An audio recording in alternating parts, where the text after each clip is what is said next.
Alrighty, so big things to note here. We just swept this buy side. So now we only have one more target left, which is previous day high, or that 930 high there. So I think that's going to be our target. And then we might be able to get like a 50% retrace play here. Um, I don't think I would take this 1 minute because we're too high in premium.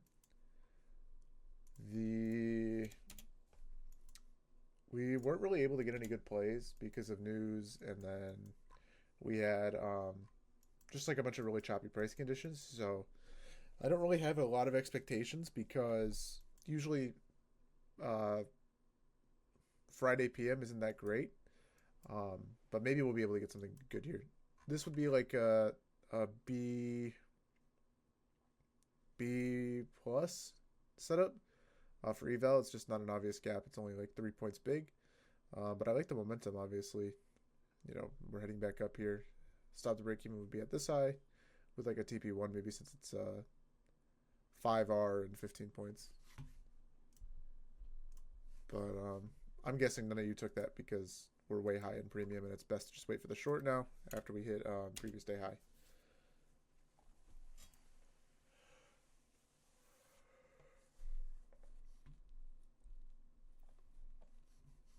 How are you guys doing?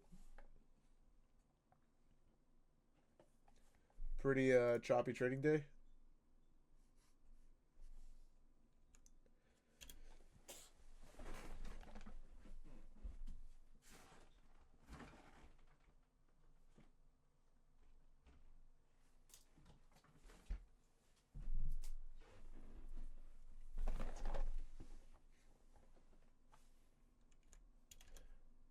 Hey, Ursula, happy birthday. Can we get happy birthdays in the chat for Ursula?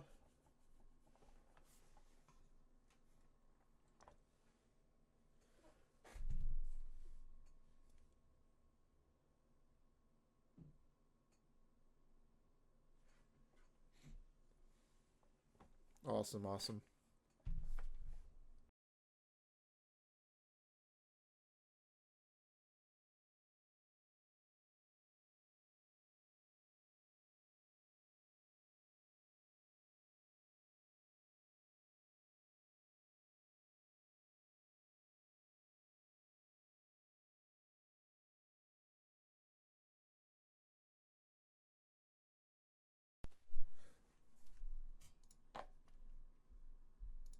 All right, I'm gonna have to change the.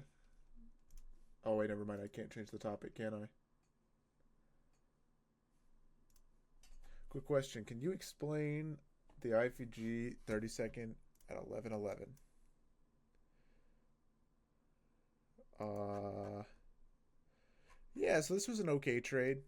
Um, do you see like the price conditions? How it's like super choppy and like not very clean. Um, and then you get this kind of like manipulation. Like here, it's okay. This play actually never fails, so we're technically still in it, and it would have been a break-even trade. Um, it fails on like the IFEG aspect, but if you draw out the inception gap, which is where you should really have your stop, it's what we talked about yesterday on that one trade. This play is still valid, so this would have been a break-even in a okay short after sweeping the high. But honestly, I would want to see more structure, just because this is choppy and it's kind of like before the major kill zone, which is for me most often starts at like 130.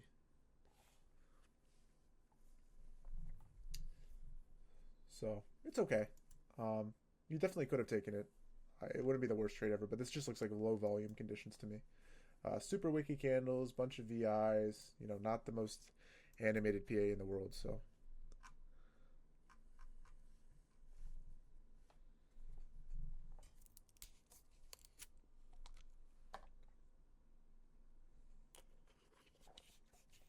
yeah, it's good that you're recognizing it, but I think that was the right call not to take it.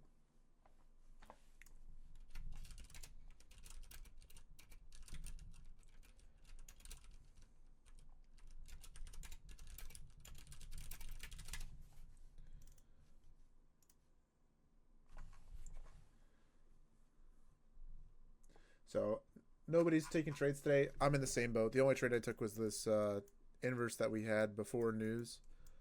Um, and it ended up stopping after break even. I can't even pull up the executions for it because I'm on different accounts right now, but I think Renate was there and she saw it. So that was cool. What do you think about taking the trade when price retraces to the inversion? Which one? Which inversion are you talking about?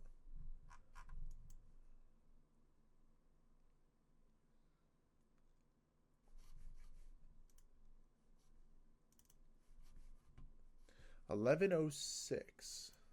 Okay.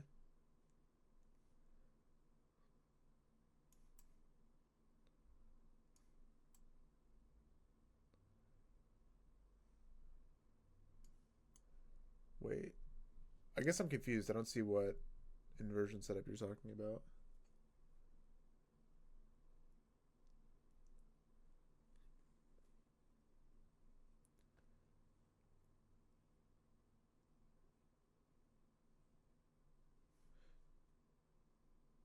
You mean 106?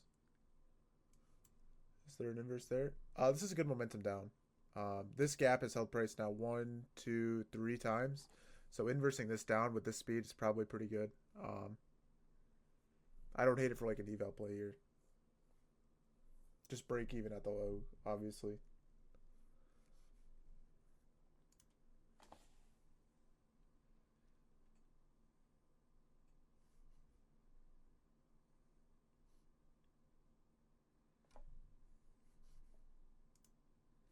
This would be like an A minus setup, just because we didn't get the liquidity sweep beforehand.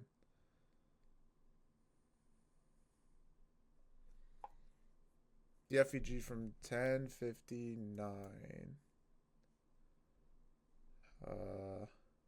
Oh, you mean this one? So 1101. I don't really think this has any importance to the chart right now. So there's the break even on this.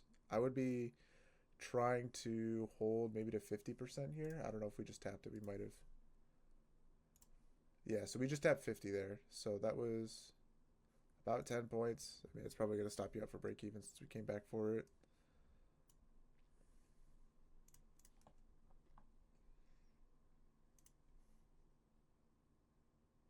But we'll see. So far, so good.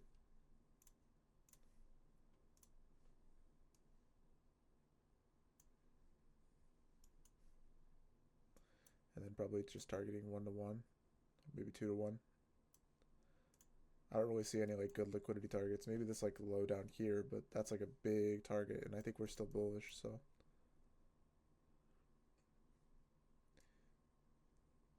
yeah, there's the break even anyway.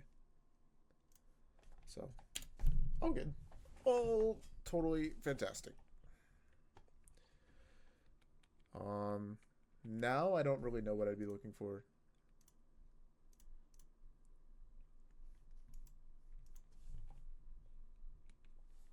Did anybody take that and get break even?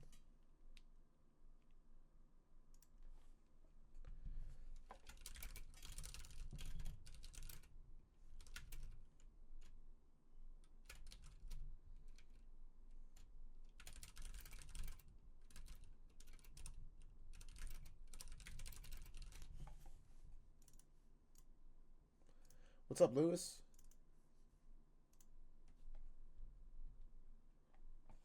Only A or A plus? Sounds good, Ursula. Gabriel, I'm always planning to take a trade. We like to get one and dones in here, same as AM, right? So if we could get something textbook for sure. To me, this wasn't as textbook as it could be, just because this is still pretty choppy. You know, we're kind of in the middle of the range, but I liked the momentum down. So momentum was good, but no liquidity sweep, no SMT. We obviously have the SMT at high of day. We could never sweat previous day high, but to me, that SMT would be better, like if it happened on the lower time frame also. And to me, this seems like a liquidity target that we're just getting a retrace for, and then maybe heading back up to. Um, Obviously, we don't need to hit it because we have the SMT, but I think it would make sense to eventually hit it. So let's check 4 hour here, 1 hour, 15. Nothing really. I mean, that 5 minutes probably going to get inversed.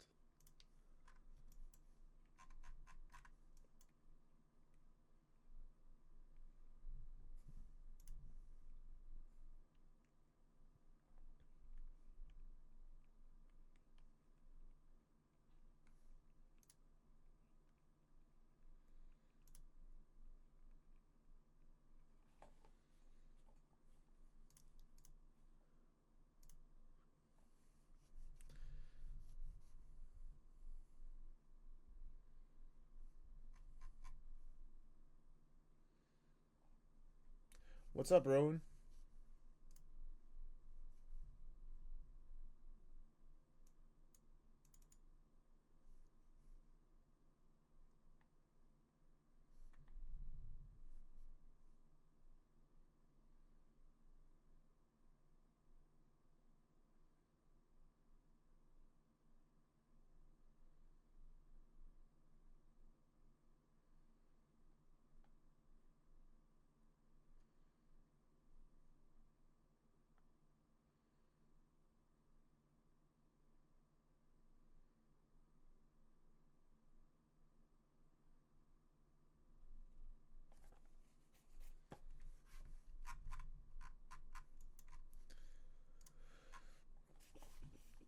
Yeah, no, PA was definitely not the best today.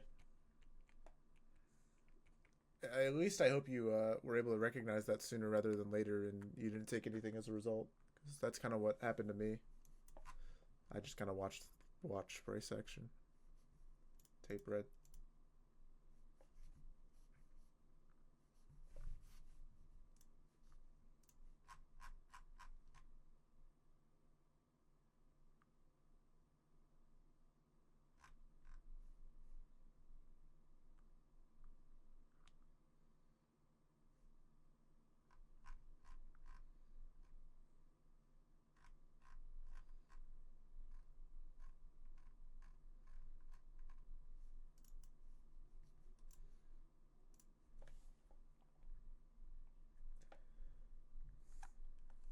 Yeah, Gabriel, it's always best to be done. What I usually do is if I'm green off of one play, I'll switch accounts, and then if I see something super textbook, I'll take that, and then that'll be like my two win done for the morning, right?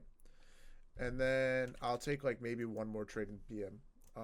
If I didn't take a trade on that second set of accounts, right? So like I'll start with my MFFUs, take a trade, switch to Apexes. If I find something really good, I'll take it on the Apexes, and then usually I won't find anything that I like, so then I'll just save those Apexes for PM, and then I'll take one trade during PM too.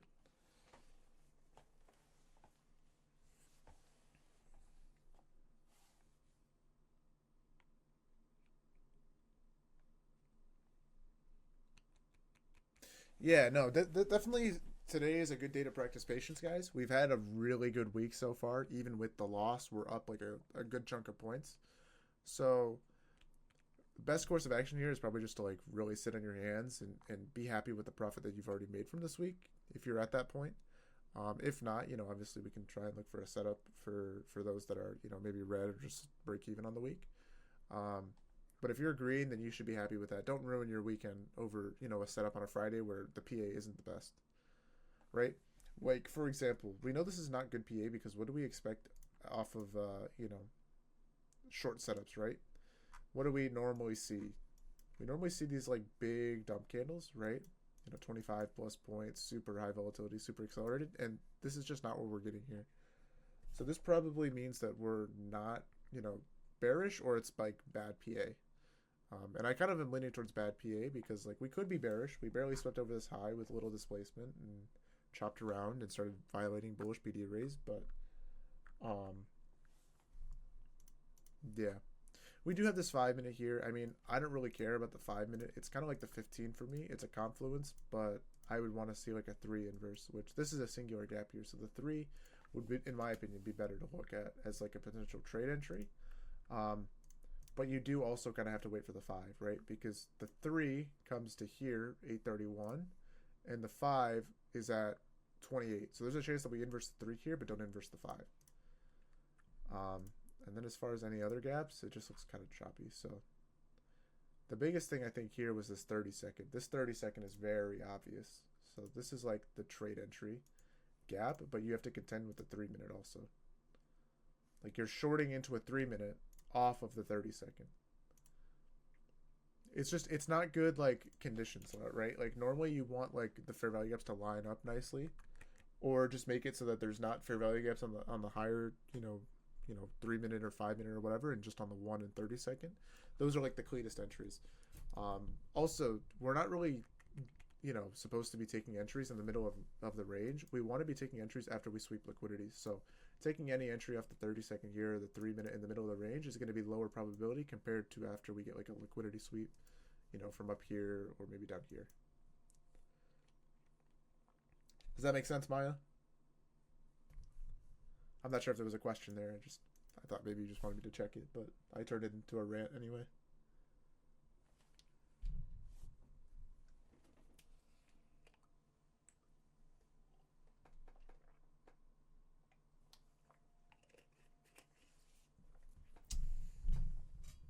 By the way, for all you people that listen to like rap or hip hop music or just pop music in general, um, Kendrick's new album is awful. It's like a 5 at best. Um, SZA carries the entire album. Kendrick Lamar. Um, I think he won the beef, Gabriel, but this is not a good, victory lap. This album. Kendrick Lamar helped host the Super Bowl like 2 years ago, I think. Because last year was Rihanna, right? And then 2 years ago it was like Snoop Dogg and Eminem and 50, and there was like, oh gosh, was it Mary J. Blige or something?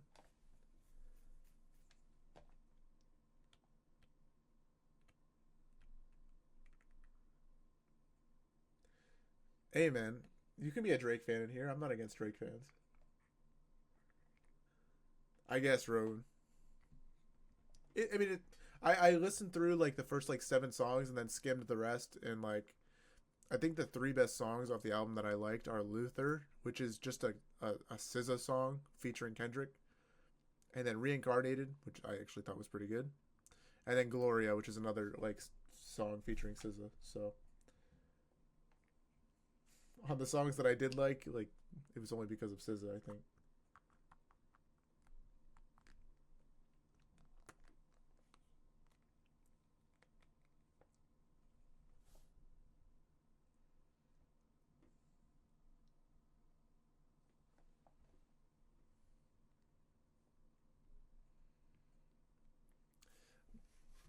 But yeah, we were kind of anticipating this move back up, just because in a sell move you don't really want to see price be lethargic like this and not really accelerate down.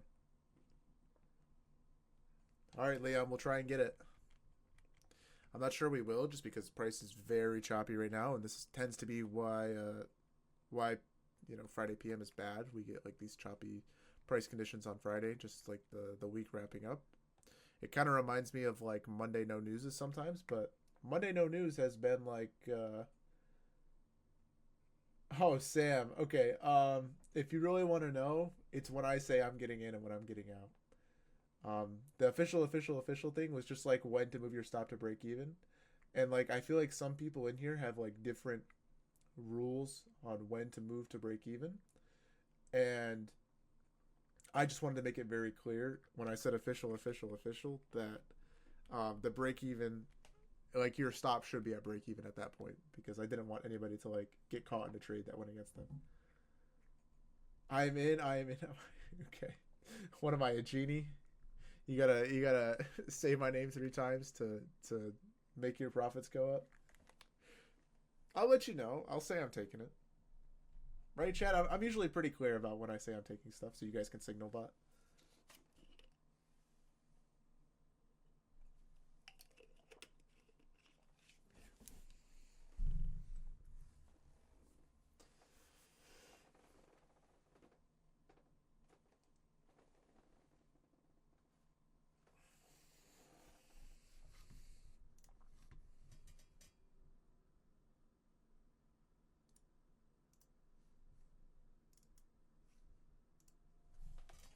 Oh, did you not pass that one from yesterday?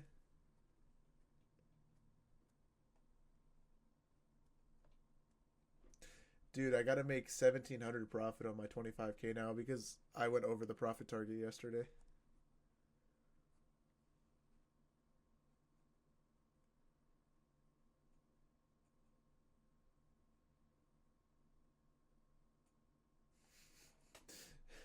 I know. Dang, wait, where are you getting $16 50Ks at? Bolinox?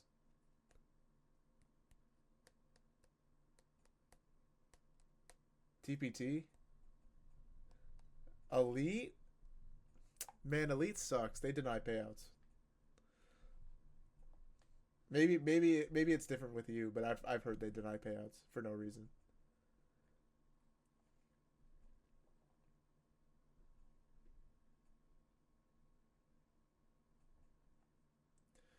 Oh, you're gonna find out. All right, bro. I guess. So this is good momentum down. This is what you want to see out of a sell. So we left equal highs though. Those will be a good target if we can get like a good inverse. I think if we were to like sweep this low, not get a lot of displacement below it, and then inverse this 1 minute back up, this would be a trade I would consider taking. Um, it'd be in the macro. We'd have equal highs above. I don't think it's the best trade just because we're in bad PA conditions. So maybe this will be an eval trade for you guys, but I don't think I'm gonna award this as like a funded necessarily.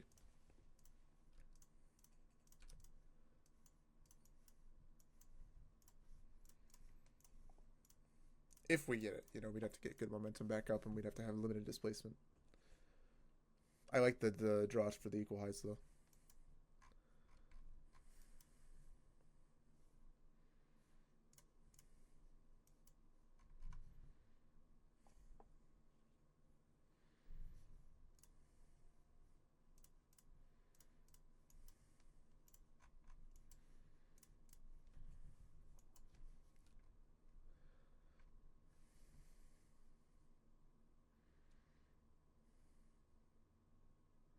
So I'm gonna take this on eval just in the context of the rest of the price conditions if we get it. If this was like a good day and we had good PA like how it was yesterday, I'd be taking this unfunded all day.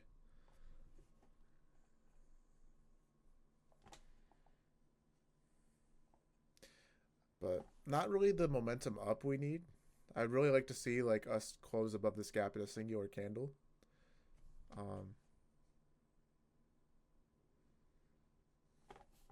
and obviously get it within the macro. I mean, if we don't get the candle close within the macro, that would really suck. Do I only target equal highs? No, that will just be the break even target. Ideally, I'd want to target previous highs.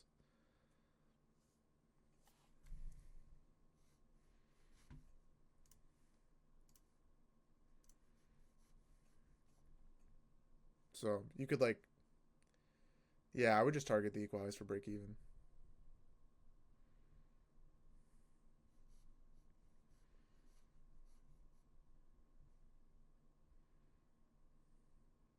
So remember, we've had bad price conditions all day. If you're taking this play, you're accepting the risk that these are bad price conditions, and it might fail because of that, right?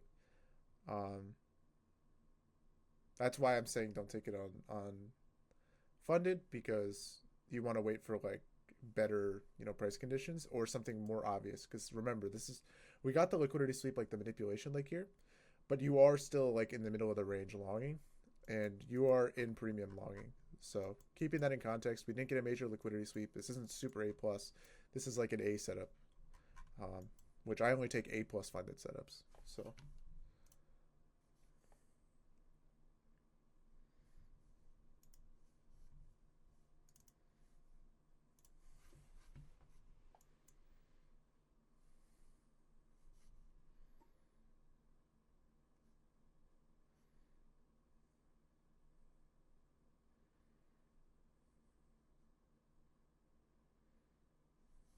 So like this isn't what I wanted out of this inverse. I mean, it's already a tiny gap. It's only 6 points.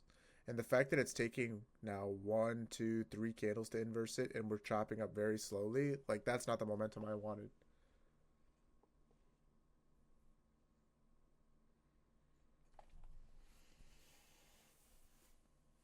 So as this takes longer, this degrades the rating. So like right now, it just went from A to A minus. So if that changes your opinion on whether or not you'd like to take it on an eval, then I guess make that correction.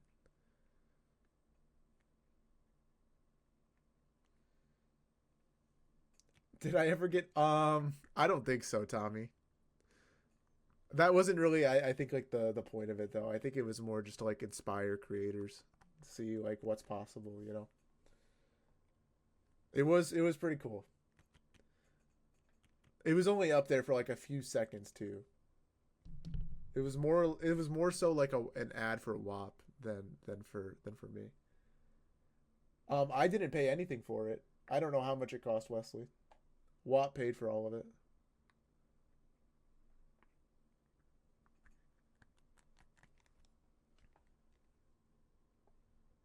It's definitely cool dad lore, you know? Like you know how like everybody's mission in life is to like have like, dad lore basically. I can go to my kids and be like, "Yeah, so I actually had a billboard in New York with my brand on it in Times Square."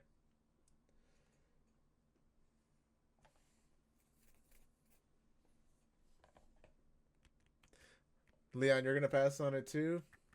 It's so easy to tell, right? Like what usually looks like a good play? What is something I'm going to usually take, right? Does it look like this or does it look like, something that's not this, right? So I guess there's the inverse there. Yeah, inversed it by a tick. Not super obvious. Definitely not like the kind of close that I like to see on a play. It might still work, but yeah, this is definitely like an A minus slash B plus setup now. Like if you're rating this on a percentage, this is like exactly 89.5. Like some might round up to an A minus, some might stick you with the B plus here. I still think the equal highs are going to be like a decent draw though, so hopefully it just gets to break even, and then from there it's just smooth sailing.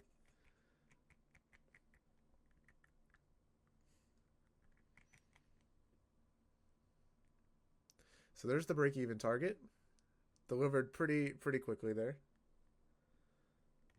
So hopefully it just keeps running up.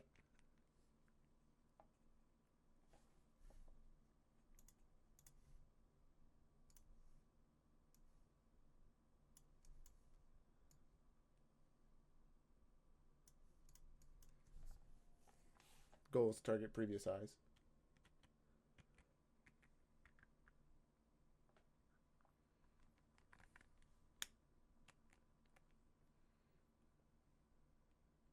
We have a SMT now at the high that we would need to break on ES.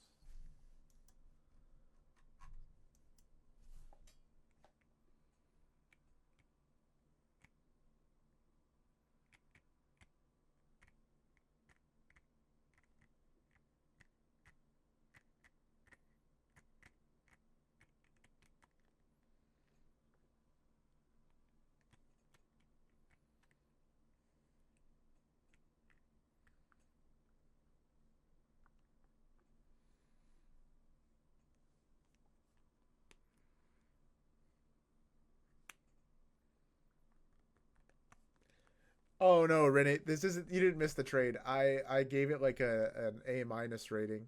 Um, so I think you only take A plus trades, right? So I don't think you would have taken this one, but we had equal highs there. I said it was a good eval trade.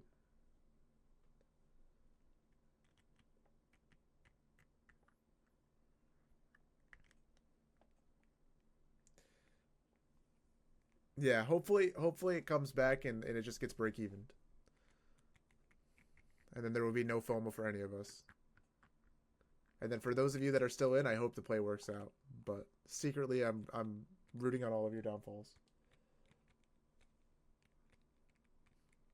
because that helps with my psychology to watch a play that gets to the break even target, get break even because I didn't take it.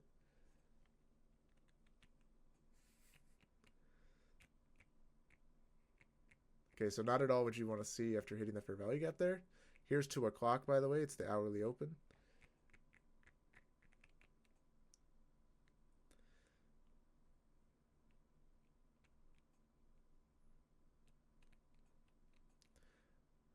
So like here, what would have happened is I would have entered on the close of this candle late because it didn't look like this candle was closing, and then we pumped 3 points in the last second. I probably would have gotten a bad fill, and I would have been break even. That's realistically what I think would have happened. So even if this doesn't come back, okay, well never mind. I don't even have to say anything. There's the break even. Um, so no FOMO for any of us. Sorry for those of you that took the play and it got break even there, but all good. Do you guys notice that anytime I alert like a play like A minus or B plus, it usually only works to the first high and then like goes break even? Sometimes they'll run, but like 80% of the time they'll just break even. And then like the trades that I alert A plus, they usually like will run for first target, maybe second, and then sometimes they go break even after that, or sometimes they hit whatever. SC Trader, I will scale when we hit 1R. If we don't hit 1R in a trade, I won't scale. So like yesterday, I scaled once we hit the high after 20 points. Because what I'll do is I'll look for a liquidity target that's close to 1R. Does that make sense? So usually that'll be like an unfilled PD array, like a fair value gap, or that'll be like liquidity, like an internal high or internal low, or that'll be like equal highs or whatever, right? That's where I'm scaling. So in this case, I would have scaled like 40% off at the equal highs and then been break even on the rest because that was 1R.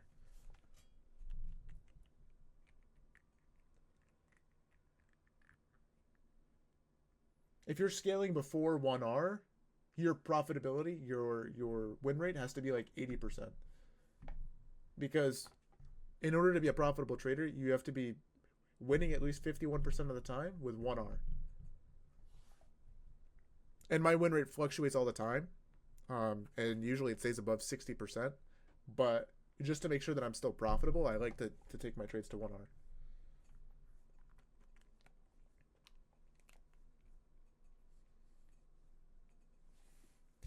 Yeah, true.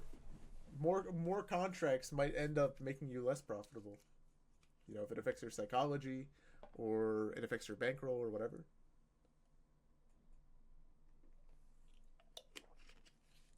It's all about risk. It's all about profitability. It's all about probability.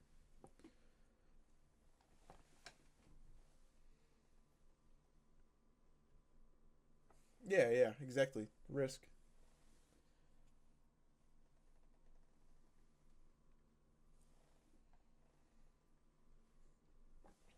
I think I'm gonna do a giveaway for you guys. It's something I'm thinking about. We have to find a way to celebrate, um, because usually we have like 56 people, 60 people in here. But once we get to 100 concurrent viewers in here, um, I want to do a giveaway because that's really impressive. Um, that would be pretty crazy. 100 people. So what I think I'll do is I'll do like I could do a giveaway for like 3 people get a month of premium, or I could do like 5 evals again, or something like that, or maybe a combination.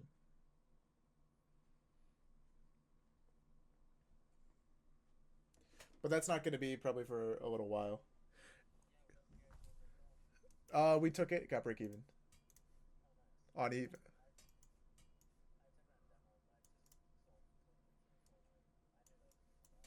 Yeah, I said it was like an A minus setup.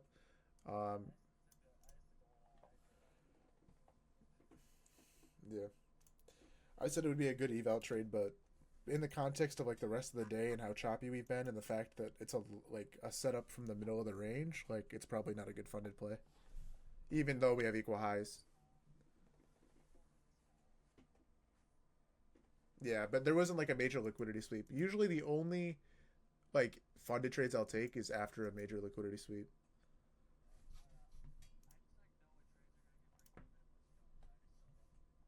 That makes sense. I saw that double pump thing, by the way. Oh yeah.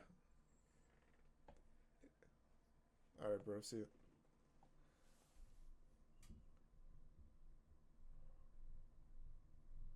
What about a couple of one-on-ones? Ooh, ooh. Okay. Yeah, yeah, yeah, yeah. Maybe we could do like a one-on-one session. I give away. a month of premium I give away, and then like 3 free evals I give away. And like it would just be first come first serve, and you can pick your poison. Can I rate 1 minute short at 2 o'clock? Sure, it's bad.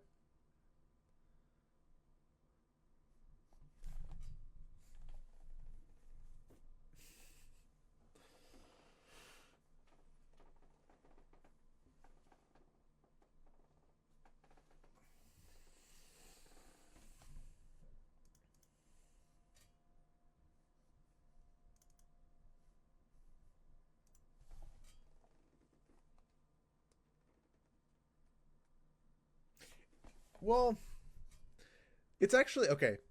I I kind of dismissed it initially because just of the choppy price conditions. Like, but really, I'm saying like price action's bad.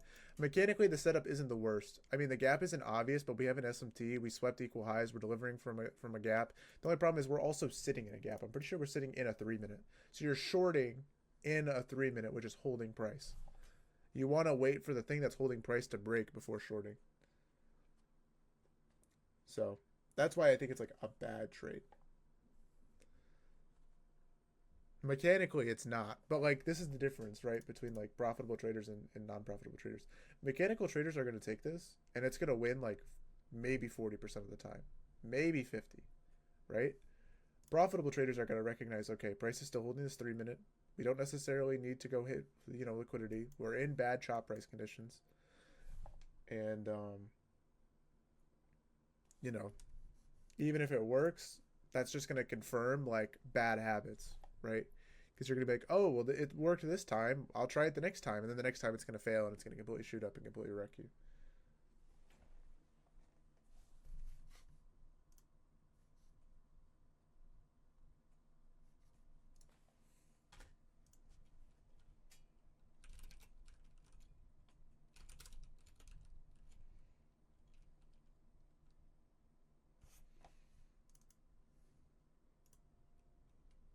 Yeah, for sure.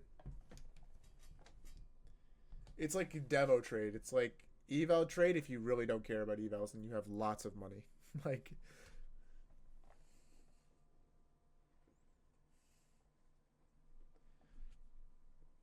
yeah, it's not good price action, Duke. We need to get out of this like middle of the range, get to an extremity in order to get along. Like we can't be just like sitting between two gaps and trying to take trades.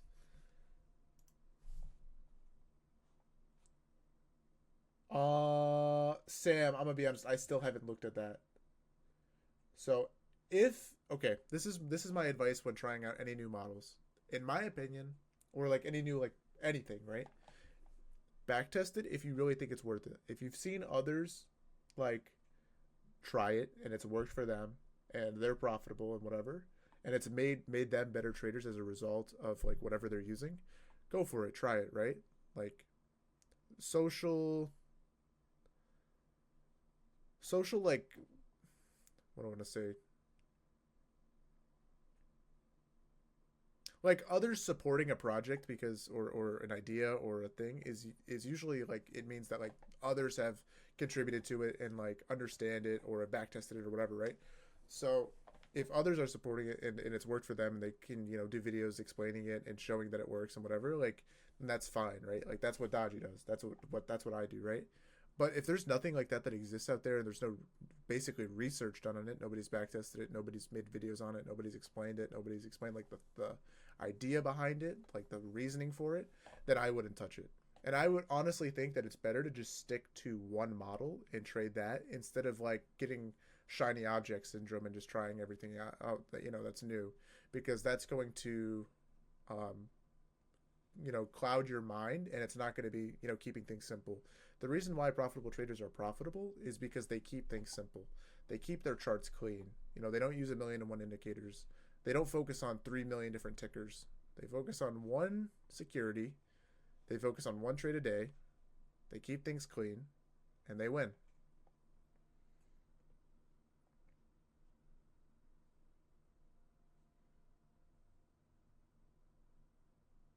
Yeah, there's not one thing that's going to fix all, exactly, Mike. The only thing that's going to fix your trading issues is yourself.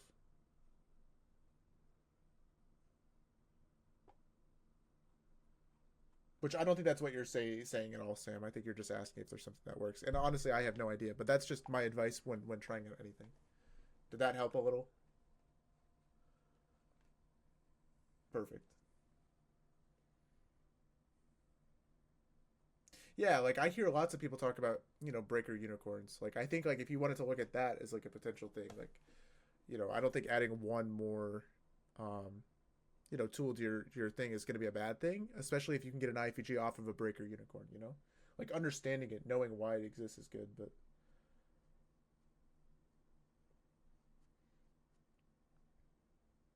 so you're saying just like sweeping previous day high and previous day low, basically.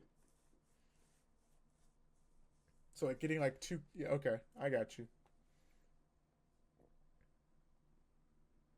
I mean, yeah, it sounds like there's logic behind it. If it's just like liquidity grabs and then accumulation.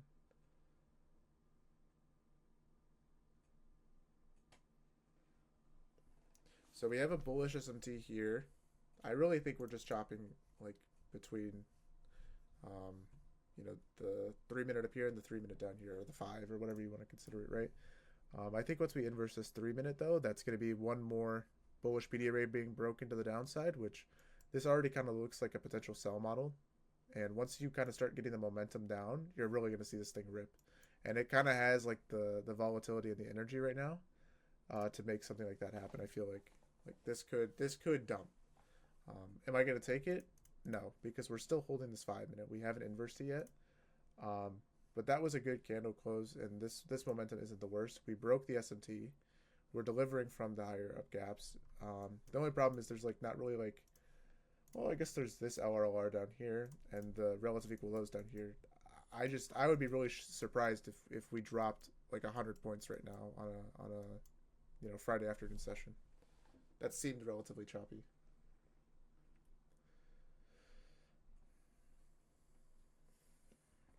So now we've left equal lows.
Didn't we take out the equal lows by zero point 0.5 points?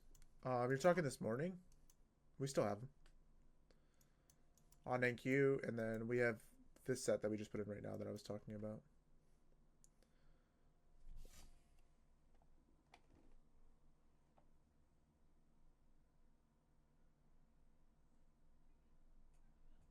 Exactly, Mike. Exactly.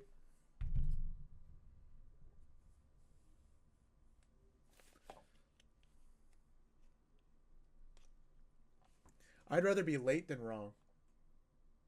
That's the way I like to see it.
All right, so we got the 15-minute or the 5-minute inverse, and we're just immediately dumping after that. This was really easy to anticipate, guys. If we're being completely honest, we knew that this was going to happen.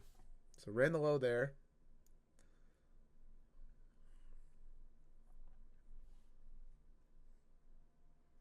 I mean, you guys could all see this coming, right? Like this started to look sell model-y. You know, we have the LRLR below the equal lows, and we were just disrespecting too many bullish PD arrays here. Obviously, that's hindsight for me to say now, but I mean, if we're rejecting immediately after taking the first liquidity point and then breaking the 3-minute that was holding at price, then yeah. I said like here, like this has the energy to start dumping too. So no entry point, but maybe we can take this long now that we swept that liquidity and we put in this 1 minute.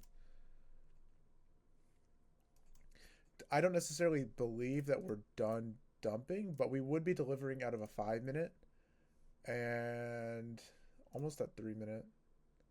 So like it wouldn't be the worst thing in the world. This would definitely be better if we got this.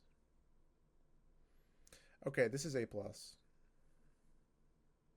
If we got it. If we got it in this candle or the next, this would be A plus. We have equal highs above 2 as a target. I still feel like there's sell side below. Like this LRLR looks obvious here, and then we have the equal lows. But if we got this immediately back up, delivering out of the gap after sweeping liquidity, this would be considered A plus on the model.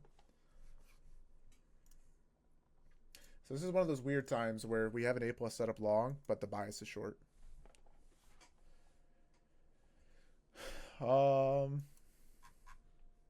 Yeah, technically. Good point. Sorry, I actually missed that.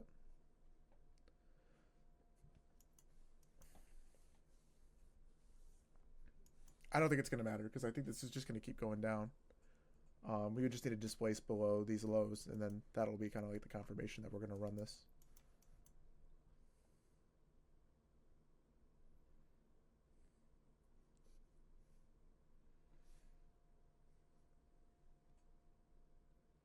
No, that's fine.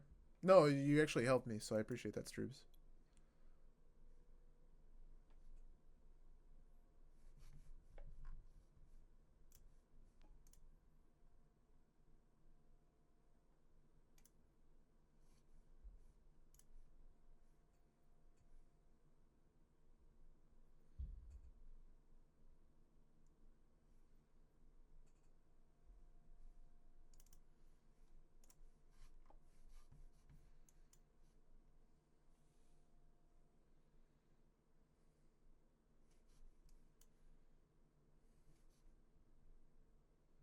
So got the close below this first low, not the second low though.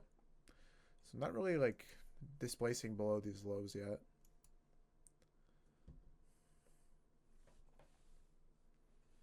The reason why I didn't notice this is because I was looking at my MNQ chart, the 10-year gap above. If we get really good momentum, Stroobs, and that tiny gap there is going to be the make or break gap that determines whether or not we get in the play. If the momentum is good enough, I'm not going to care about it. But if the momentum isn't super good and it takes multiple candles for us to close, then I'm going to care about that tiny gap more.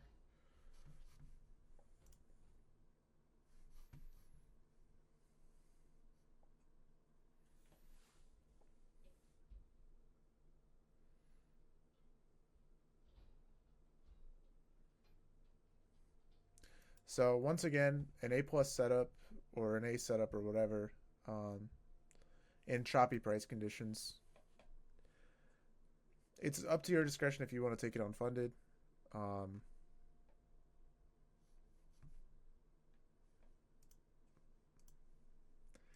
kind of like it. I kind of really like it.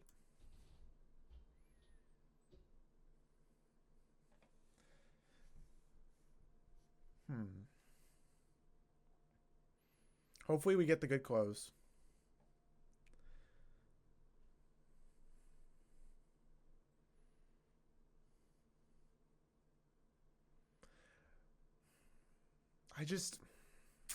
Man, I'm so green on the week. I don't want to take a funded play and it lose and then that be my reality going into the weekend. I'm just kind of hoping this doesn't trigger because if it does trigger, like this is really good. But honestly, I think I'd regret taking this unfunded and losing just because of where I'm at in the week. So I think personally I'm gonna take this on eval, but like low key, this would be a decent funded play. Um, do it, man. All or nothing. Yeah, honestly, Leon, I'm just hoping it fails. I'm like really hoping that like it just doesn't trigger and like we just go down. Like, because if it triggers, like I'm gonna take this on eval all day, and I'm gonna feel bad about it working unfunded.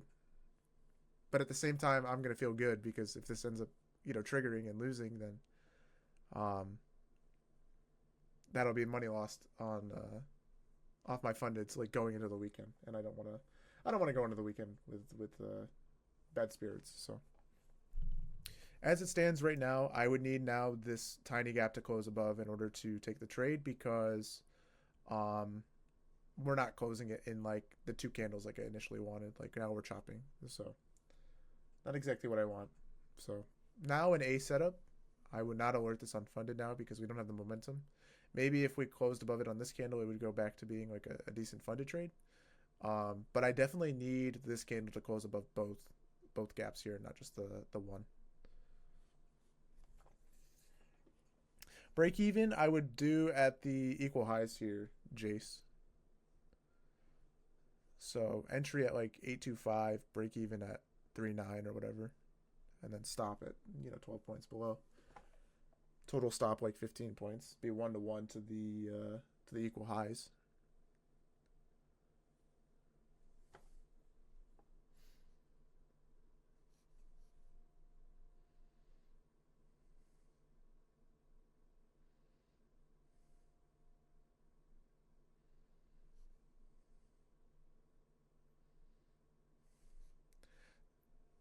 So once again, if we're bullish, you want to see this candle close here, like right then. The fact that we wicked into that and rejected, not the best. Also close to the tick, so didn't even get the inverse on the lower gap here. This is just not like, it's just not the conditions. It's an A plus mechanical setup, but the momentum in the way that it's stalling is just not A plus.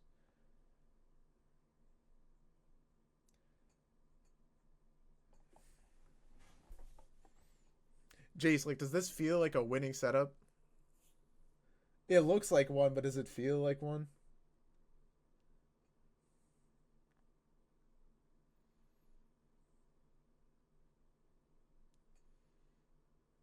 I feel like I'm pigeonholing you guys into a specific answer, and honestly, like,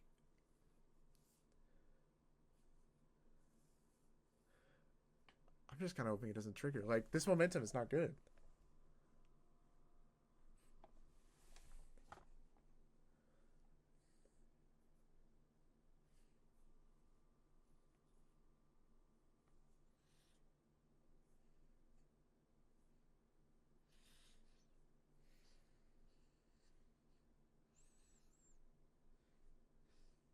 Exactly, DGen, exactly. So you guys are really getting it. You guys are really starting to understand.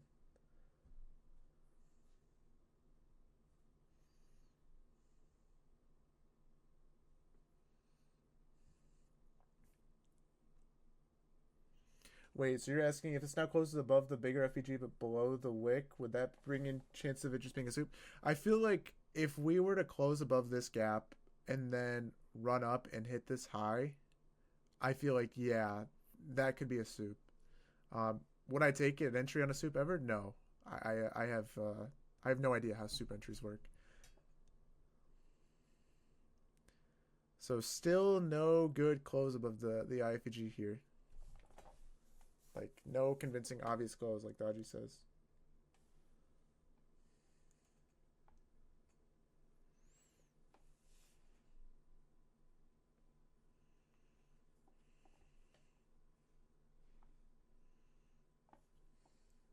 By the way, Renan, I haven't forgot about your notes. I had to run out and do something for lunch, so I haven't had the time. I'm gonna write them up and make sure I send them out before end of day.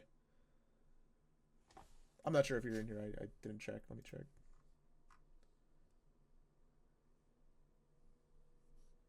Uh,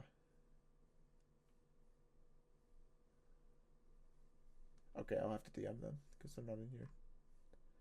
All right.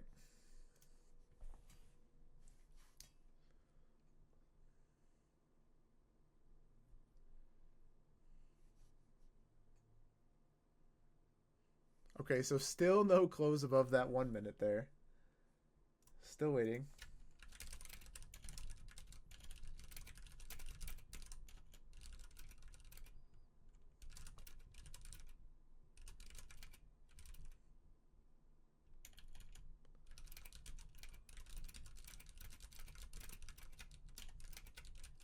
So obviously the plays are invalid now because we've hit this first internal high here on the 1 minute, and we would have wanted to see price close above but not hit this 1 minute first, and we hit it.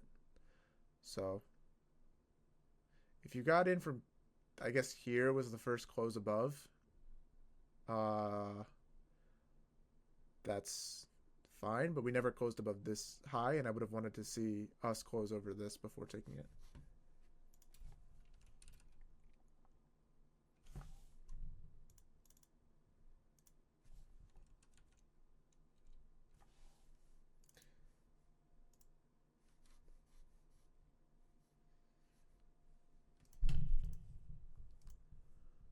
Um, yeah, 2 minute did close above.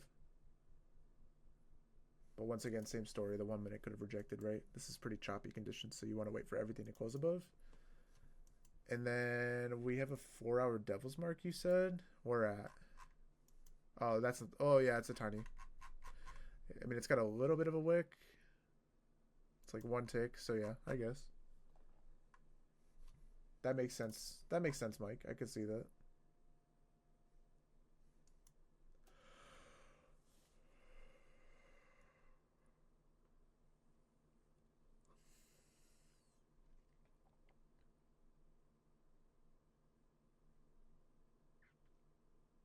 So right there, if this candle closes like 3 ticks higher, I take this on eval, and because it didn't, I just missed the trade. So all good. Who's glad that they missed this trade because of the it went invalid? One.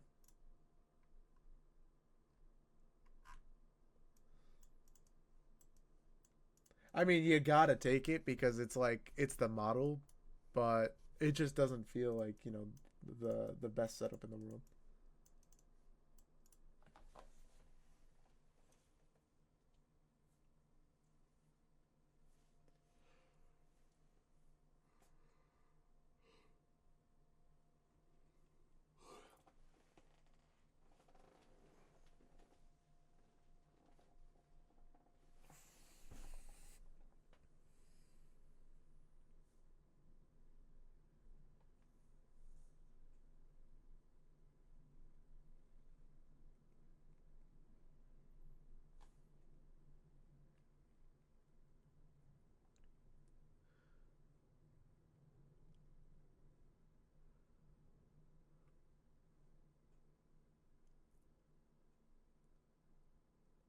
Oh, that's even better.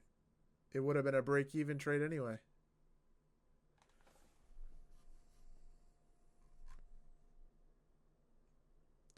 For me on micros, it surely would have been a break even. On NQ, I guess it depends on where you got in on the candle. Maybe you got lucky and you didn't get break even, but for me on micros, I would have been break even.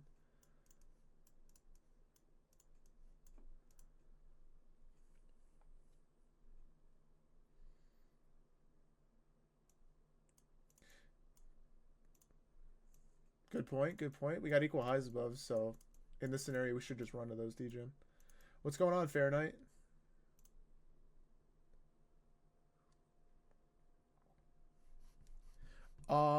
So we avoided a break-even trade here, and then we're in the process of avoiding a loss here because this went invalid, and then this trade ran to the equal highs and then break even afterward. So not much, but yeah, certainly would have been break even at this point.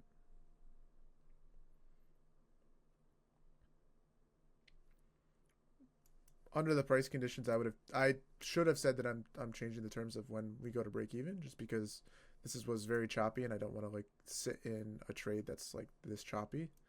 Um, and we should expect price to run to the equal highs immediately anyway if it's a winning trade. So like Degen said, if we see price stall here, like, does that really signal a winning trade? Does that signal good price conditions? Does that signal a time where you should leave your stop open and not, move to break even? Probably not. But here is the start of the 230. This kind of looks like a manipulation candle, and then this is like maybe where the price starts running. I think if we were to close above these candles here, this would be putting in like an OB, and then that probably should send us up to the equal highs at least.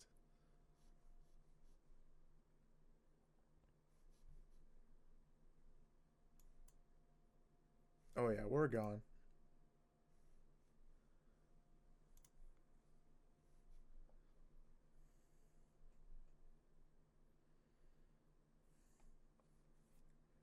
Did you see anything remotely light bulb? If this play would have like closed over this gap in two candles, this would be light bulb for me. But it didn't. It took forever, so this wasn't light bulb. And then as far as the AM session, not really anything super light bulb there. Just like a couple dim candles. Not really anything, like a light bulb. Yeah, I don't trade during lunch though. But if it looked light bulb for sure.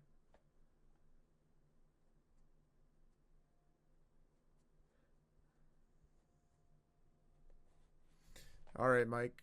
Sounds like a plan.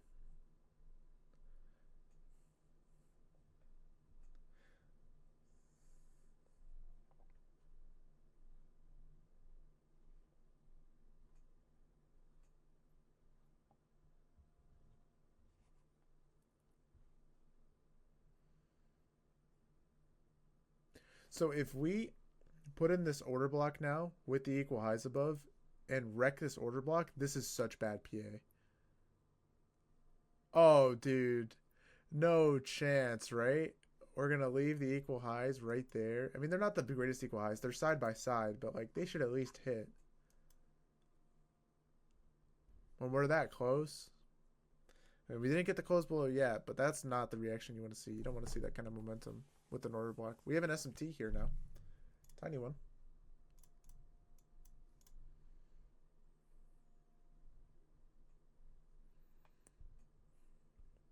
Okay, good. Still holding the order block.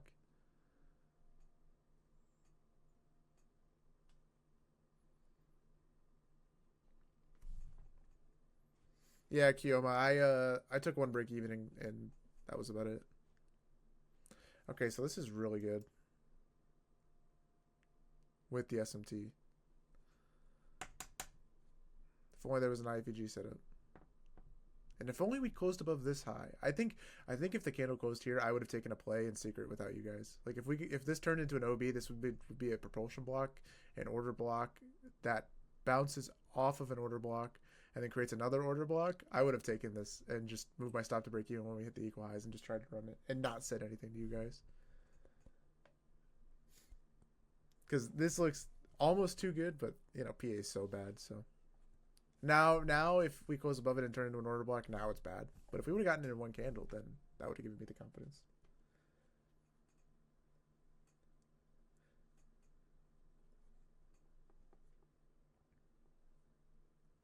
So how many of you strictly only like follow the plays that I take in here and are like on the same page as me and like often will just take the setups I take? And how many of you take your own setups and do your own thing? Like type one for being, for the first and two for being the second.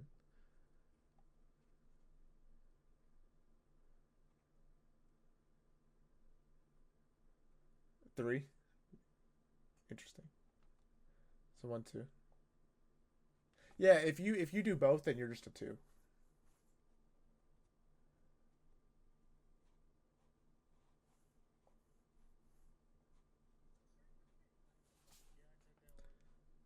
You took that one? Interesting, interesting. Nice. Chat, did we tell him? We did not take that one.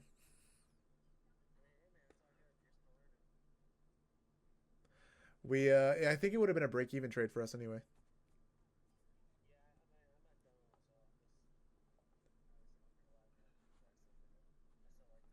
for sure. For me, I didn't like the momentum up. I said I would take this if we got it within like two candles, but then we just chopped forever and forever and forever. And then technically we closed within this gap and then it goes invalid on this next high. So technically like the inverse in my opinion was invalid, but if you just took it assuming that the bigger one here was the more important one. Oh yeah, no, for sure. But I only just for simplicity's sake, I'm only gonna like alert anything that's like the model. Yeah, we didn't get like any like major reaction off of taking the slow. Like we it was pretty lethargic after we took it. There wasn't like major candle closes below, so that makes total sense why you took that. I agree.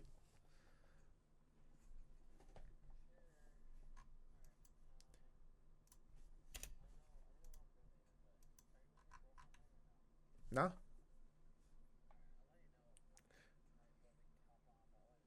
all right, sounds good. See ya. Bro hit me with a I'm still learning, which is true. We're all still learning.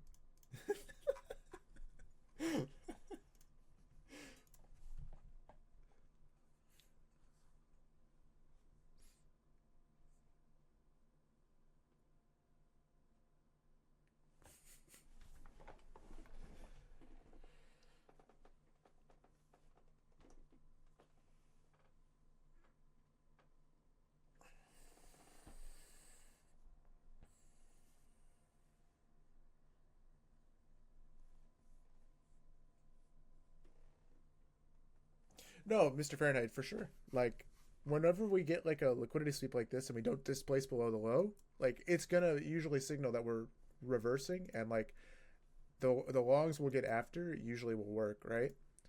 I just don't think that this is as good as it could be. And that's always what I'm trying to do, right? Is try and take the highest probability setups. Like these are choppy price conditions still. Like this is low volume trading. Like this is so much different compared to like yesterday or a few days ago, right? Like this is very obviously like you know typical PM price action. Um, Bitcoin hit 100 cap.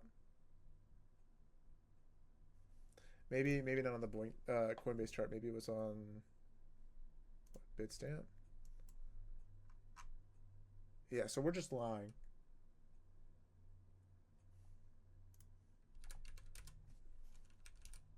Oh yeah, yeah, for sure.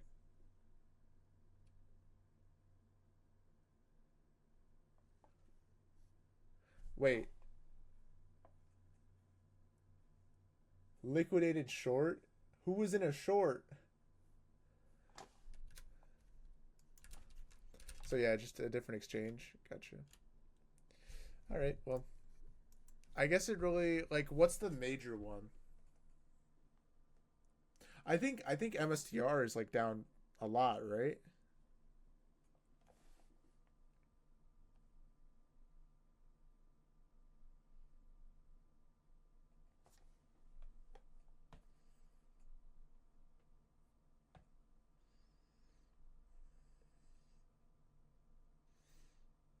Oh, really? They're at all-time highs? Oh, I just saw they were down yesterday. So they really rallied and came all the way back up.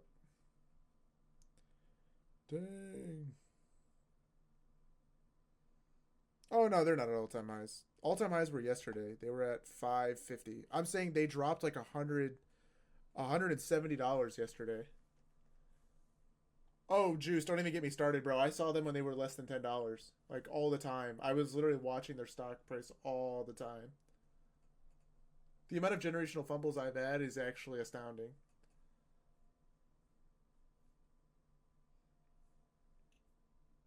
You really got to put it into perspective like this, though, right? The average stock that gets listed on the New York Stock Exchange gets delisted within 7 years. 7 years. So even though this one hit, think about all of the stocks that didn't. It's exactly kind of like meme coins, right? You see these people, and it's like confirmation bias. You watch them on social media just talking about, oh my god, meme coins are the future. They literally make so much money. Oh, Bitcoin's this, oh, Bitcoin's that. there has to be exit liquidity somewhere. Somebody is losing that money, and it's not somebody. It's a lot of somebodies. It's like 10,000 plus people for every one person that hits like a $1 million trade.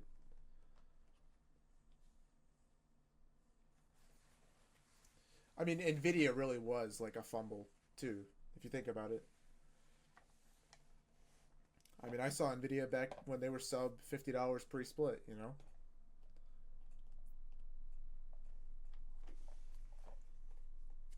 I saw Tesla when they were like 150 pre-split.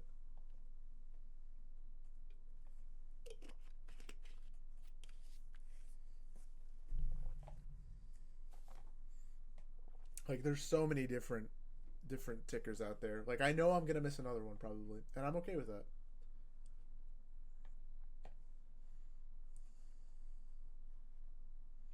I think Nvidia and Tesla are probably the worst ones though. Like those were so obviously good picks.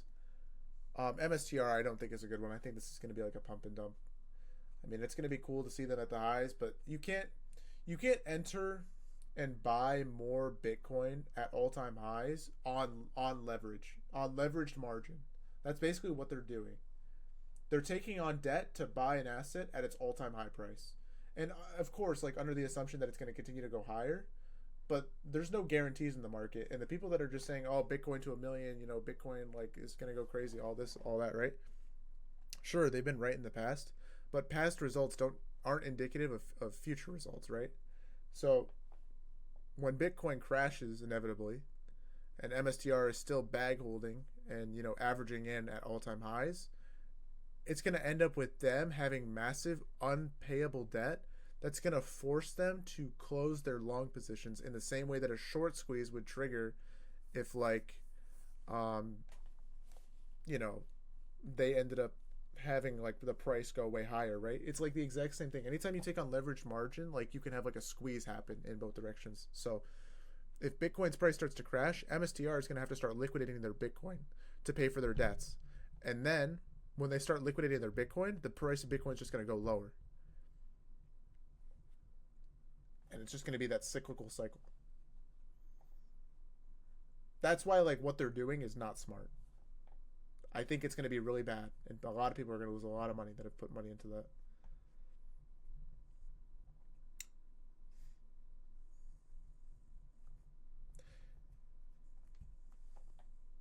Somebody give me the bull case for MSTR because maybe I'm missing something. But for me, I feel like if you're buying MSTR here, you're kind of asking to get liquidated.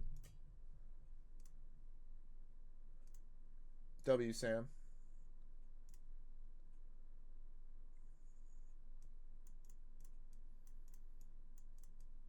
I mean, the bull case is obviously like government adoption, right? Because Citron Capital came out with a research report basically saying exactly what I just said. And Citron is usually right. Citron Research.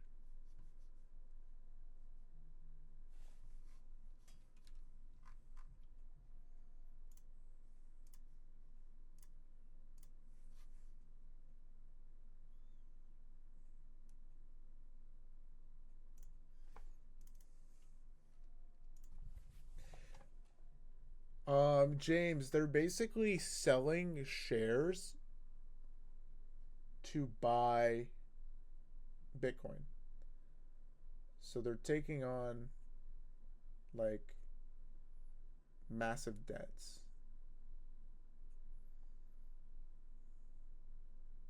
which is basically trading on margin. I shouldn't say they're taking leverage, they're taking on margin. It'd be the same as me going to you know Robinhood and being like, give me 2 grand to trade options, and then the options go against me, and I have to liquidate my options to pay back the margin.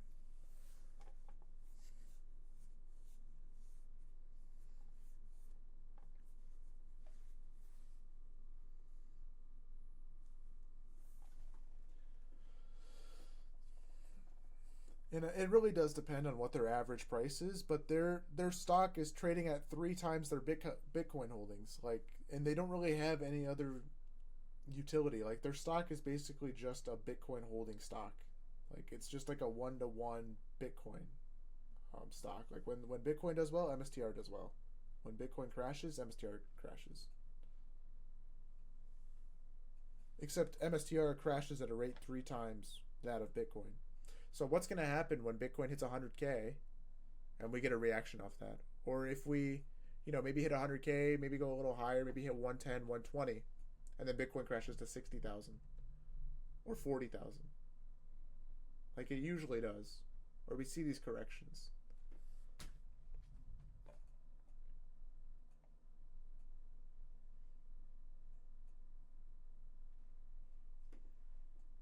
Sorry, I'm not talking about NQ, but there's not really much to talk about right now. We're kind of in bad, choppy price conditions, so.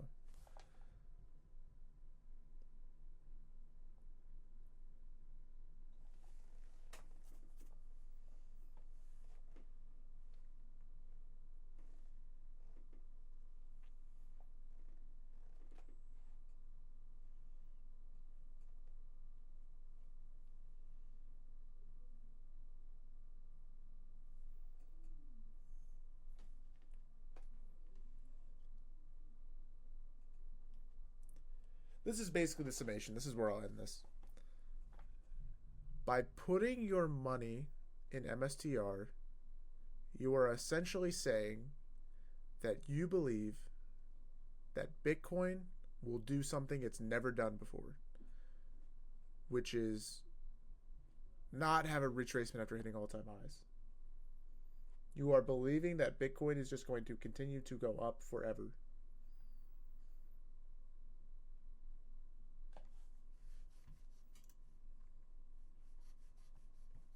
That's kind of my thoughts.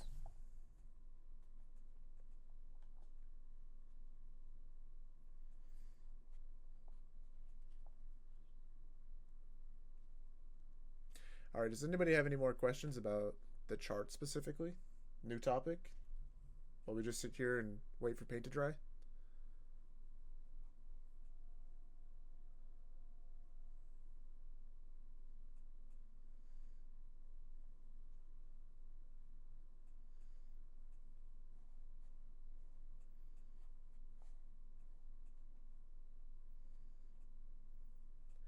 Jace, honestly, if you want a good listening experience, listen to the whole thing, I guess. But if you just want to listen to the good stuff, listen to Luther, listen to Reincarnated, listen to Gloria, and then turn off the album.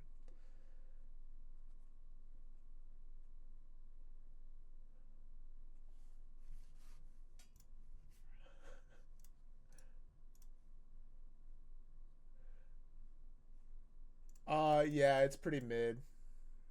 Nothing new, nothing, world changing. Some of the beats are really bad. All right, Ursula, enjoy your early weekend.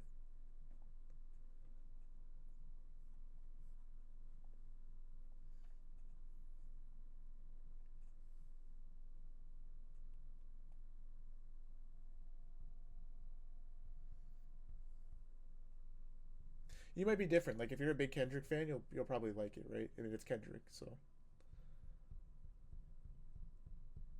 I haven't even heard the new Drake singles. I mean, Drake fans are way up though after listening to this album. That's all I have to say. I'm not a Drake fan myself, but I'm also not a not a not. I'm also not a Drake fan.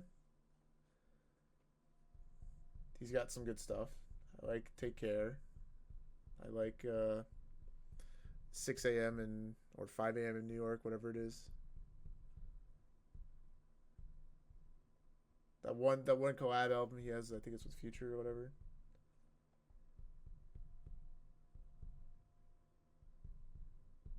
Yeah, exactly.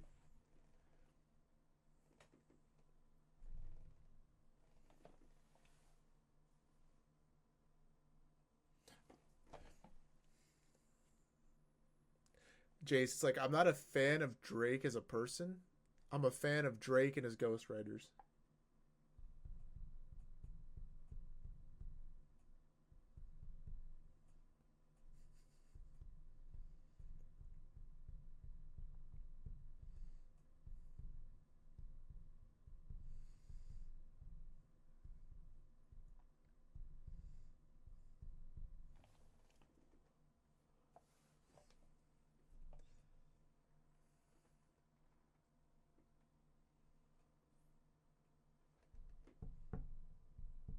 So do you guys see now why I usually skip Friday PM? Like normally when I trade, like if I were to be trading outside of streaming, I wouldn't be trading Friday PM. It's just this is usually what Friday PM is. It's just like choppy, no volume price conditions. People like to take early weekends, and so institutions also do that, and they aren't putting a bunch of money into trades going into the weekend. You might see some volatility at 350 where you have institutions closing out trades that they don't want to hold over the weekend, but outside of that, it's pretty lax.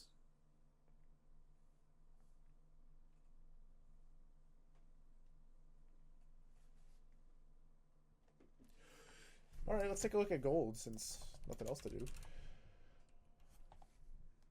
isn't it? Yeah, it's just XAU. I don't know why I looked up gold. There we go. It's in 15-minute. Ooh, I see the vision. Delivery out of the. I imagine it's a daily. Ooh. Hey, I'm gonna be honest. This will work for a retracement, but we're probably just going back to all-time highs because this is way too bullish. I mean, look, it's like V-shaped recovery. The 15-minute inverse might work for like just a short to like, I don't know, maybe down here, 2684. But after that, we're probably just gonna go straight back up. Oh, James, it's the best. I like holiday trading.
Oh, we're not even on NQ anymore. What am I doing?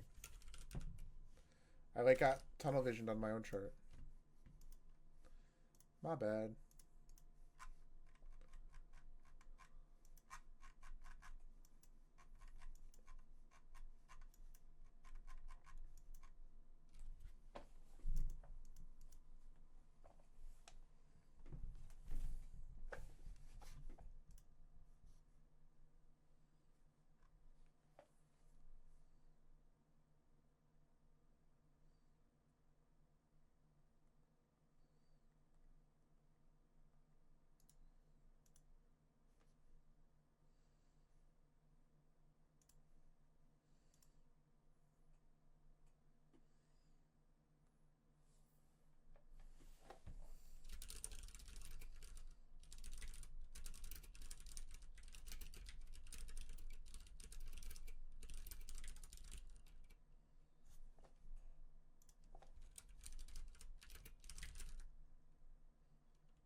All right, Maya. It's been a pleasure.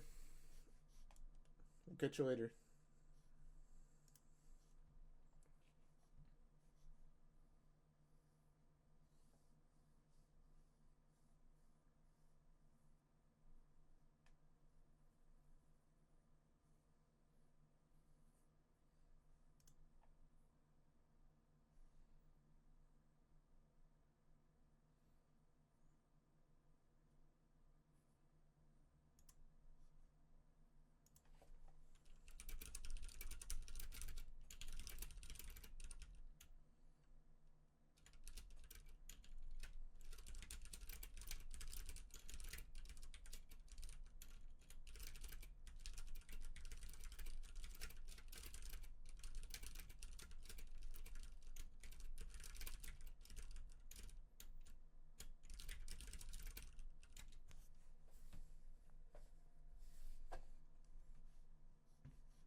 Okay, so I guess like this trade technically would have been like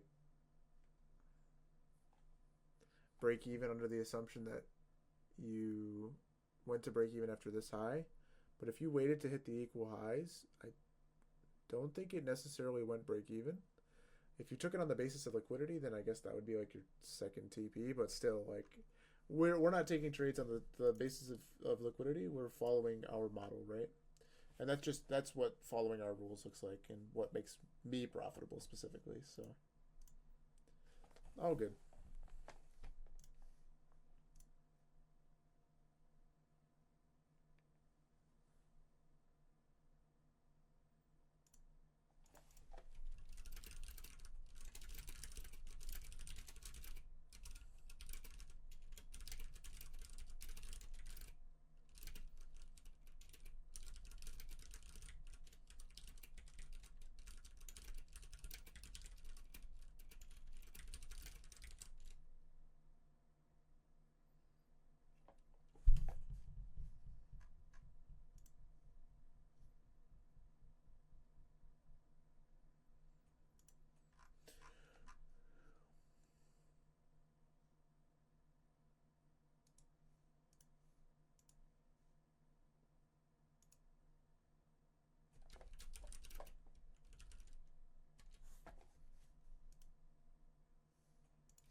All right, so there's the 3 o'clock candle open. We're once again delivering out of these cibbies here on the 3 minute and the 2 minute. This LRLR below looks kind of algorithmic. I'm kind of personally in a spot where I've just like shut off for the day. I know that's kind of bad, but to me, I just don't think there's going to be anything like super textbook. Um, like this would be okay, but it's technically invalid because we swept the low. Maybe on the 1 minute there's something, or the 2. We have this on the 2 minute, but we have to wait another 1 minute for the close.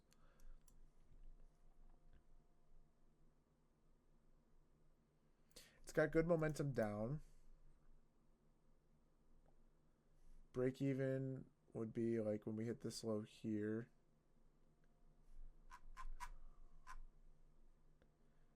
Yeah, so no 2 minute entry probably. I feel like when you're this low, it's probably considered invalid.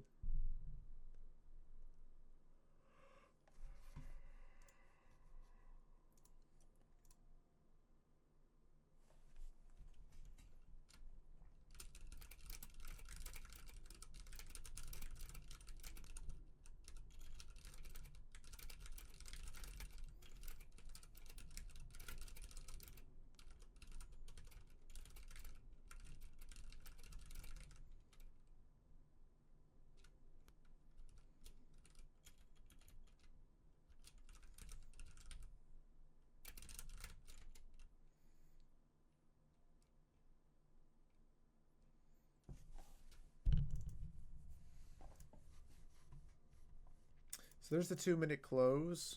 This could work for a short. Um, but it's like honestly, like, it's really not that bad. This is like an A minus setup. I think like break even once we get to 825 maybe. This just doesn't really like. It's just too choppy. Like the price conditions are too choppy. Like PA is too bad to be taking place right now. That's the problem. The setup is mechanical. It looks good. Like we're if I'm Ryan here, this is the liquidity sweep. This is me understanding liquidity. We took liquidity. We're delivering out of this. There's liquidity below that we could go grab. So I understand that. But for me, price action and just like what looks like a light bulb setup isn't here. So there would be like the break even for me, and the entry would be here at 835. So let's see if we get to TP1, which would be this low here, or if the break even hits first. Was this the entry? Where was it at? Right here. So 835. Okay.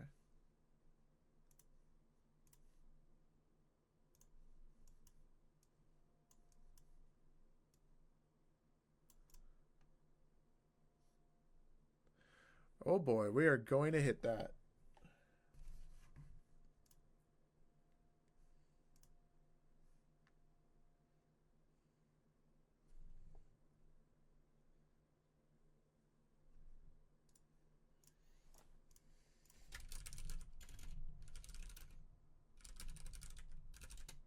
Okay, so we hit the low. I have a little bit of FOMO now. That was 20 points.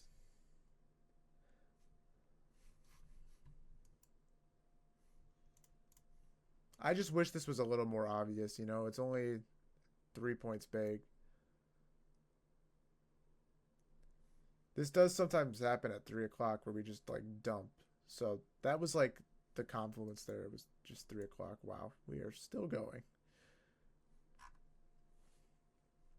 No way 3 o'clock dumps us to the lows, right? No way. 100 points.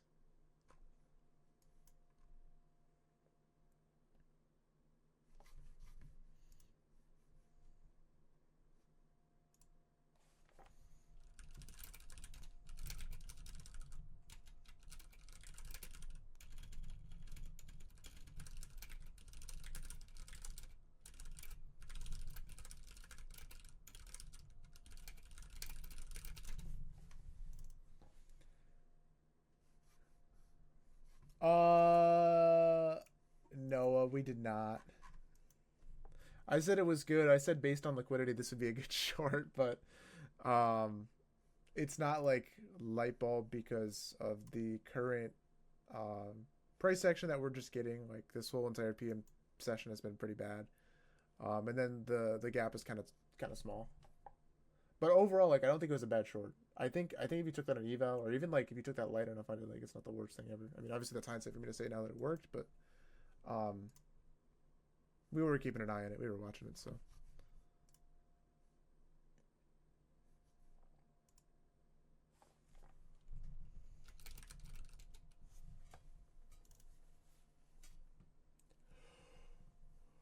For sure, Noah.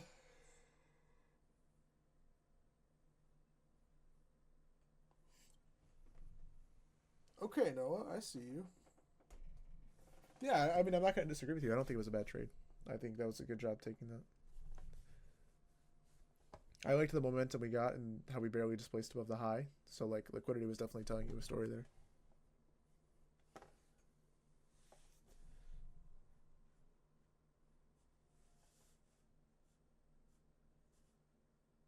Three-minute up now. I'm gonna be honest. I'm not gonna be taking trades where we're just chopping between two fair value gaps. I've said that plenty of times before. And right now, this is what we've done all PM session is just trade between these two. So I need one of these to break.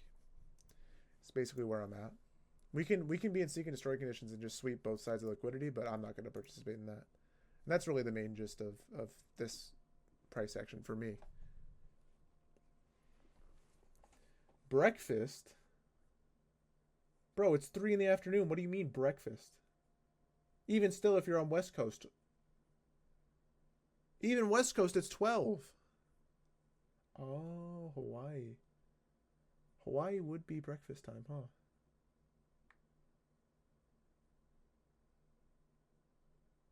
Interesting. He said he's an island boy. You have a good weekend too, Noah. Dude, we have 1,000,001 time zones in here.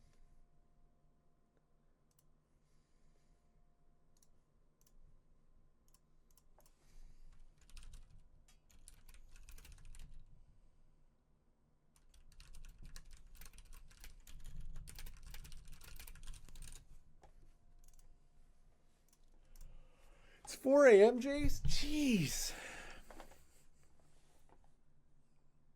Alright, I should just end the stream here just so I can let all of you guys get to bed.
Dang, so like everybody in here is just. I mean, I've seen multiple people that have canceled literally because they need to fix their sleep schedule.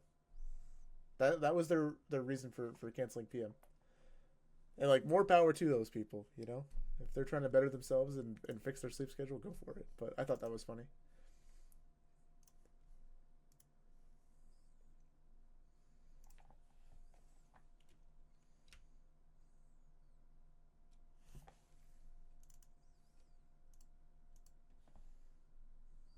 You got to cancel to fix your sleep schedule too, Jace.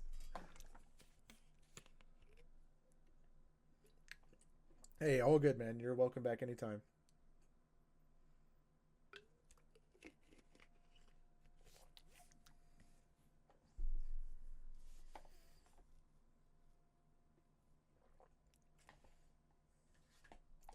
When does daylight saving start again? I think like end of March.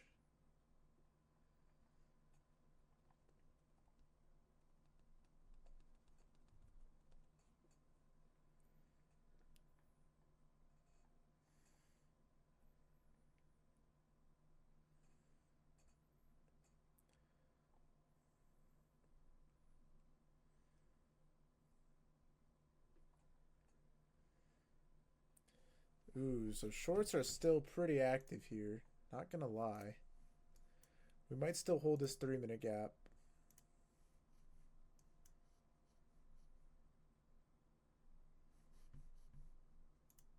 Need to be watching this now if we inverse these two gaps.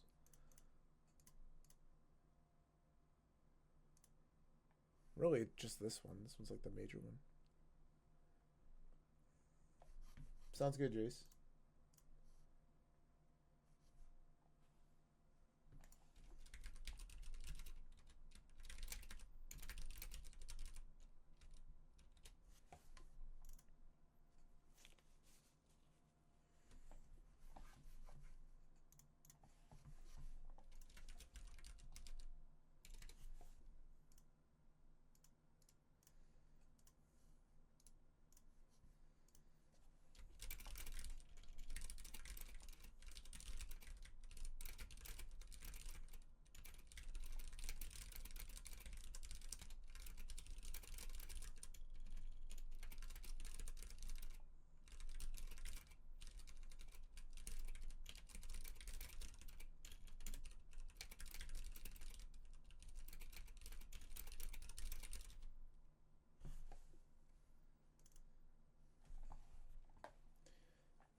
Yeah, Jace, pretty much same. Like honestly, my sleep schedule's pretty bad, and I just make it work.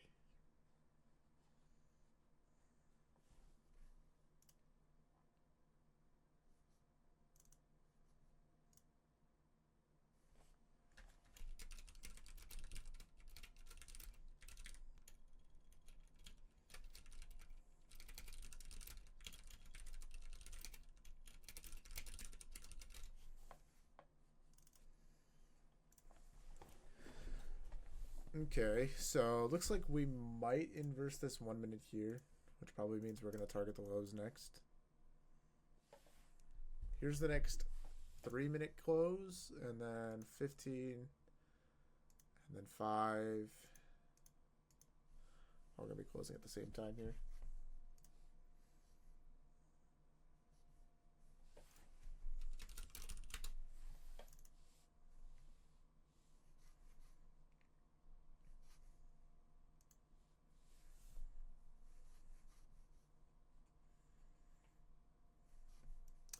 We do have a equal lows here left at the lows on ES, so we'll have to see here if we get an SMT and hold the gap.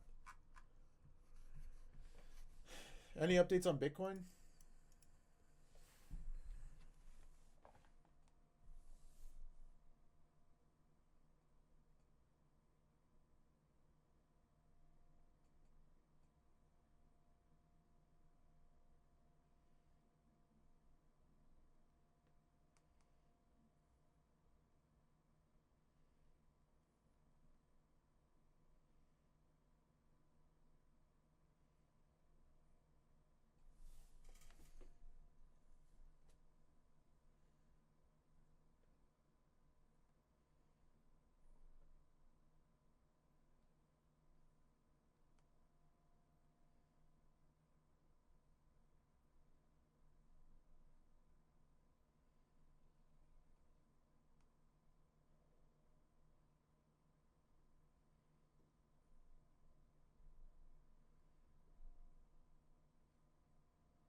Yeah, that's way more caffeine than I ever have, to be honest. Usually I'll have like maybe like a diet pop or something like that, or diet soda, and that'll have like probably 60 milligrams. I'll have like a couple of those.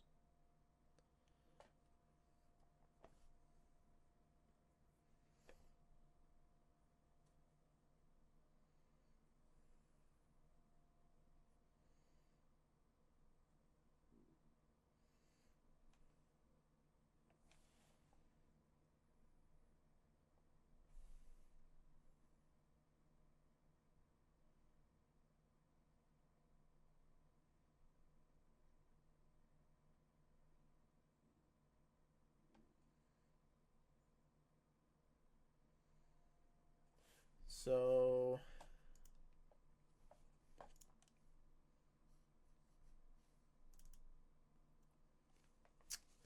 not really much else for me to say here, to be honest. Who here wants to take an early weekend? I will. I'll end stream if like the majority of you would rather just call it here, and instead of watching this price action. I don't want to like end stream if the majority of you don't want to. I'd rather stay on and make it worth your while and worth your money. And we're kind of ending like super early here, but um, this just like doesn't really feel like good price action. So if you guys continue to have questions or want to keep talking, that's fine. It's just chat's been dead for the last 10 minutes outside of Jace talking about his caffeine intake. So I wasn't sure if you guys had anything else you wanted to ask.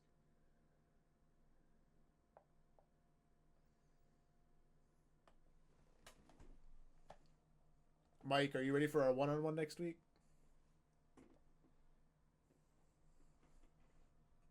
I got to deal with the engineers.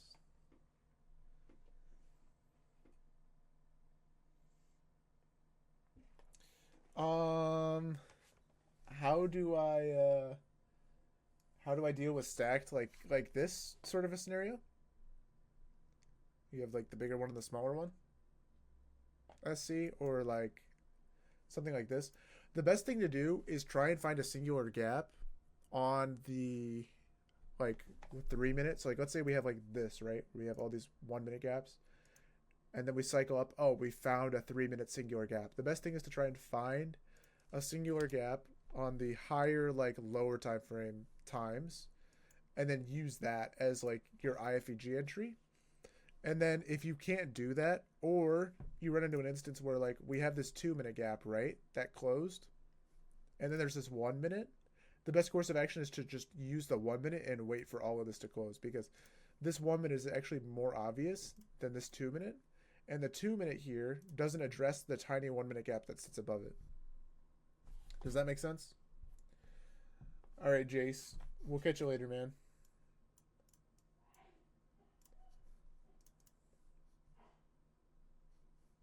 The other issue is I don't know how many people um, that are in here are still like listening or are still here.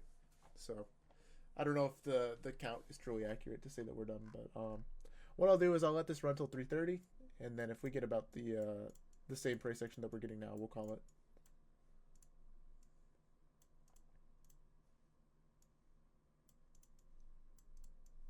Oh, Mike, no. I mean, if you've been in here for very long, you know that I try and give an explanation for everything. Usually, the explanation just comes back to liquidity.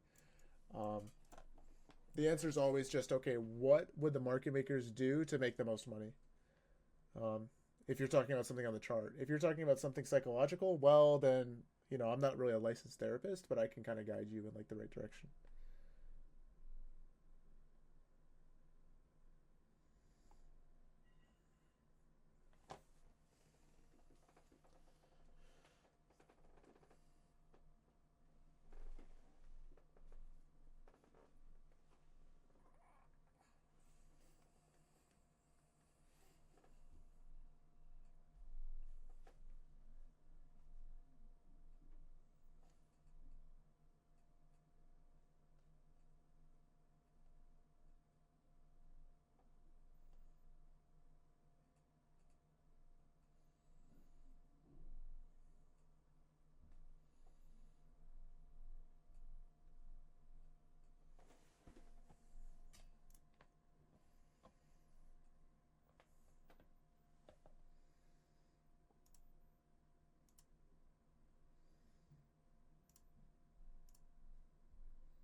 True, Mike. True. Don't like it when the bridges fall over.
Yo, I have no idea what that means, Mike. Oxano, can we get an Oxano in here? Where's he at? He better not have left early.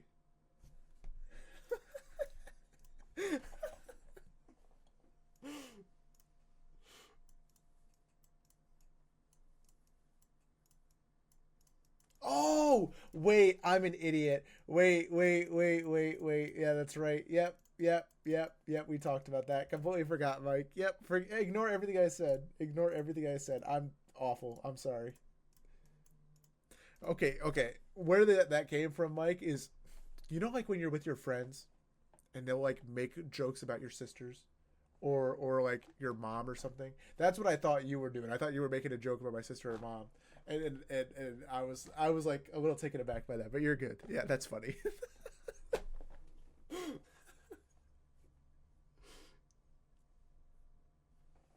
All right, Kioma. Peace out.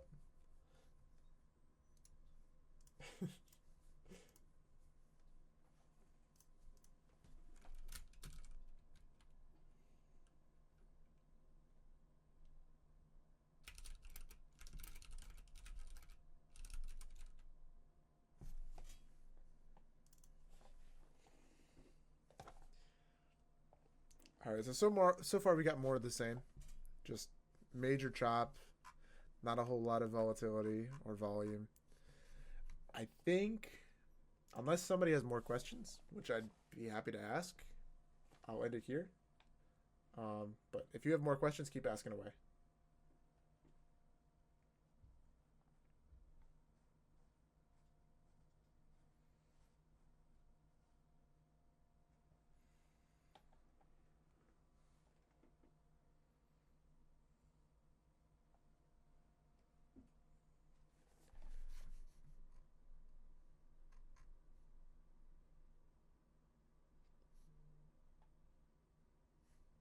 So the reason why I'm not talking about this gap and I'm not alerting it is because we have an internal versus external scenario, right? This is the true gap that's holding down price.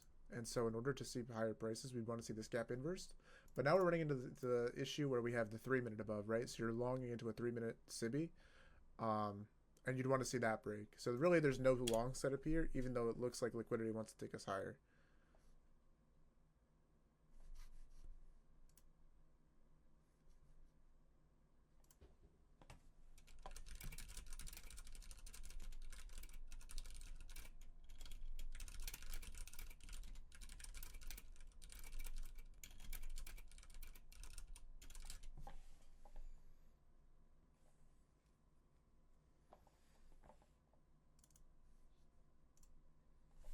Yeah, probably Green Day.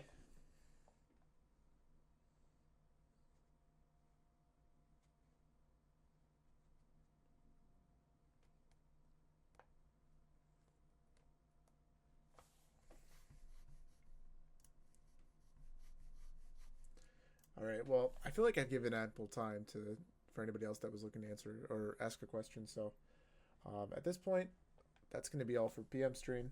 I appreciate all of you guys for hanging out in here and catching trades with me this week.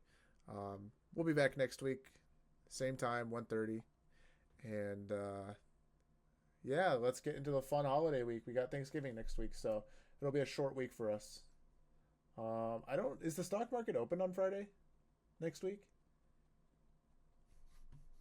It is, right? It's gonna be like a weird trading day. I feel like tomorrow's our off week anyway, so tomorrow's only gonna be a 3 day week. It'll be Monday, Tuesday, Wednesday, and then the rest of the time will be holiday time. So, um, besides that, I think that's all. Looking forward to the short week, and I will catch you guys next week. Peace out.